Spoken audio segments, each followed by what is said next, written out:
Dengan penuh hormat dan ta'zimnya, parti sekalian merafakkan sembah dan menjunjung kasih ke bawah duli Maha Mulia Seri Paduka Baginda Tuanku berdua atas limpah perkenan berangkat hadir bercemar duli di istiadat pengurniaan darjah kebesaran bintang dan pingat wilayah persekutuan tahun 2023. Negara dan rakyat bertuah dapat bernaung di bawah payung pemerintahan ke bawah duli Yang Maha Mulia Tuanku berdua yang sentiasa prihatin terhadap kemaslahatan rakyat. Tampan segak di singgah sana dan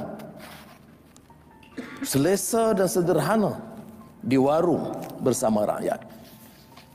Ampun Tuanku, parti amat meyakini bahawa Jabatan Wilayah Persekutuan, Dewan Bandaraya dan agensi akan terus bergerak sederap sebagai satu pasukan jentera perkhidmatan awam untuk mentadbir dan mengurus kemajuan dan pembangunan wilayah persekutuan. Mereka telah berkhidmat dengan baik namun bertekad untuk melakukan anjakan perubahan yang mampu mengangkat martabat rakyat dan memastikan aspek penyampaian perkhidmatan yang cekap dan berkesan. Ampun Tuanku, sesuai dengan kerangka kebijakan Malaysia Madani, maka pengurusan dan tata kelola pentadbiran dipastikan lebih telus, bersih serta prihatin terhadap kehendak rakyat.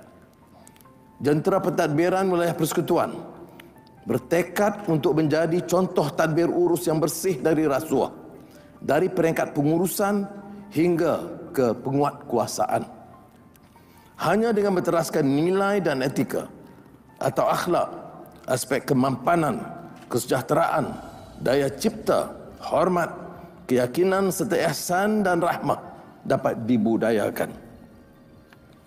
Negara umumnya dan wilayah persekutuan turut dirundung dengan masalah kos sara hidup.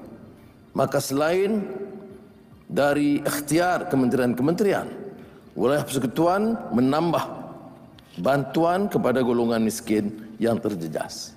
Antaranya, My Grocer at Wilayah yang merupakan inisiatif pasar bergerak ke kawasan perumahan kos rendah dan juga My Medic at Wilayah yang akan memberikan perkhidmatan rawatan asas dan pemeriksaan kesihatan secara percuma kepada golongan B40 dan M40 di 16 buah projek perumahan rakyat dan perumahan awam. Ampun Tuanku, skop rumah mampu milik kepada rumah untuk disewa iaitu rumah majlis council homes akan diperluaskan. Sebanyak 8,277 unit kediaman residensi wilayah dan 2,510 unit residensi prihatin yang tersedia untuk warga wilayah persekutuan.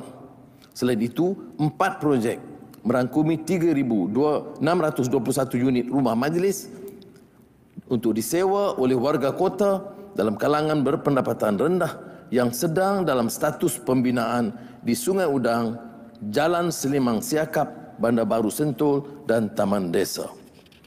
Jabatan Wilayah Persekutuan turut merangka agenda pembangunan untuk masa depan secara mampan, berdaya huni dan pintar yang selari dengan hasrat Malaysia Madani yang turut memberi penekanan kepada aspek kemampanan dengan konsep Green City, kota hijau dan kota pintar. Parti menyasarkan wilayah persekutuan menjadi bandar pintar menjelang tahun 2030. Di samping itu, usaha-usaha tebatan banjir akan diteruskan dengan lebih gigih selaras dengan pelan mitigasi banjir yang telah disediakan.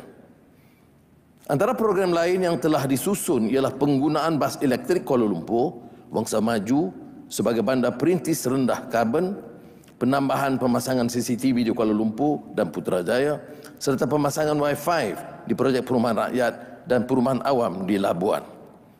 Jabatan Wilayah Persekutuan bersama Kementerian Keuangan sedang merangka strategi menyegarkan kegiatan di Pusat Kewangan Labuan.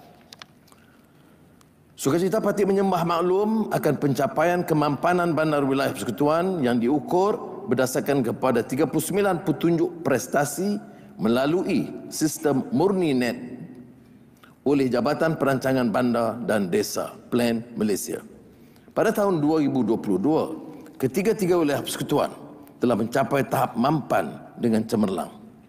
Ampun tuanku, Kuala Lumpur terkenal megah dan beberapa mercu tanda tersohor. Maka kewajaran kini adalah untuk menumpukan ikhtiar ke arah program hijau, kebersihan dan keindahan, utamanya pembinaan warung dan gerai untuk rakyat di peringkat bawahan.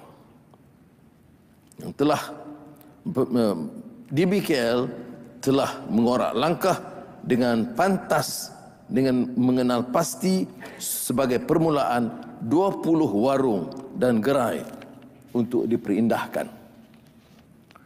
Bersempena istiadat pengurniaan darjah kebesaran, bintang dan pingat wilayah persekutuan tahun 2023 ini, seramai 164 individu mendapat limpah perkenan tuanku untuk dikurniakan darjah kebesaran, bintang dan pingat.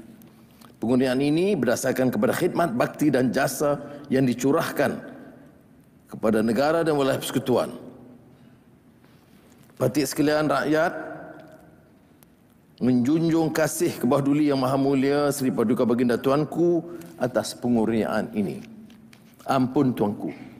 Akhir kalam, patik bagi pihak warga wilayah persekutuan memohon doa kepada Allah SWT. Moga dilanjutkan usia dan dilimpahkan rahmatnya ke atas ke bawah duli Yang Maha Mulia Seri Paduka Baginda Yang di-Pertuan Agong dan ke bawah duli Yang Maha Mulia Seri Paduka Baginda Raja Permaisuri Agong serta seluruh kerabat diraja.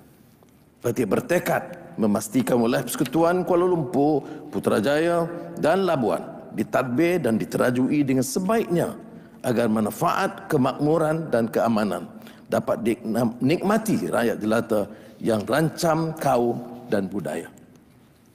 Wabillahi taufiq wal hidayah. Wassalamualaikum warahmatullahi wabarakatuh. Daulat tuanku.